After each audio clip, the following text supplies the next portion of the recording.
بہت شکریہ مفتی صاحب. ہم مفتی افتخار صاحب سے بات کر رہے ہیں اور قربانی کے مسائل اور ان کے جانور کی خریداری اور ان ساری چیزوں کے اوپر ہماری گفتگو جاری و ساری ہے. مفتی صاحب یہ فرمائیے گا کہ ہمارے جو بزرگ اس دنیا سے چلے جاتے ہیں، ہم بعض اوقات ان کی طرف سے بھی قربانی کرنا چاہتے ہیں اور اپنی اہلیہ اور بچوں کی طرف سے بھی قربانی کرنا چاہتے ہیں، اس حوالے سے شریعت ہماری کس طرح رہنمائی کرتی ہے؟ بسم اللہ الرحمن الرحیم. یہ جو قربانی مرحومین کی طرف سے ہو یا کوئی آدمی اپنی ذات سے ہٹ کے دیگر افراد کی قربانی کرنا چاہے، وہ بیوی بچے ہوں یا والدین ہوں یا دوست و احباب ہوں یا اپنے بزرگ اسلاف ہوں، یہ تمام کی تمام قربانی یہ نفلی قربانی میں آتی ہیں. اس کا واجب سے تعلق کوئی نہیں ہے، اختیار ہے، کرنا چاہے کوئی تو بہر باعث اجر ہے.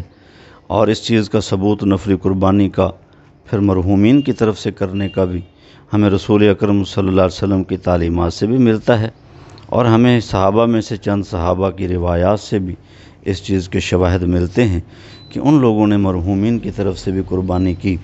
پھر خصوصیت سے جو رسول اللہ کی دعائیں ہیں قربانی کے وقت، ذبح کے وقت، جس میں آپ نے اپنی امت کی طرف سے بھی قربانی کا لفظ ارشاد فرمائے. سیدنا علی رضی اللہ تعالیٰ عنہ کا عمل بھی کہ وہ بھی قربانی جو کرتے تھے، اپنا جانور بھی اور دوسرا جانور بھی جو رسول اللہ کی طرف سے اور کچھ مرحومین کی طرف سے کرتے تھے. بہرحال وہ قربانی کرنے کی اجازت ہے اور اس کو نفلی قربانی کہیں گے، لیکن اس میں ایک چیز کی رعایت ملحوظ رکھنا ضروری ہے جس کی طرف ابھی توجہ نہیں دی جا رہی. لوگ یہ سمجھتے ہیں کہ شاید ہمیں اس بات کا اختیار ہے کہ ہم قربانی اپنی کریں یا کسی اور کی کریں، تو وہ انتخاب کر لیتے ہیں ہر سال، جی اس سال میں کر رہا ہوں اپنی، پھر دوسرے سال انتخاب کر لیتے ہیں میں اپنے باپ کی طرف سے، پھر ماں کی طرف سے، پھر رسول اللہ صلی اللہ علیہ وسلم کی طرف سے.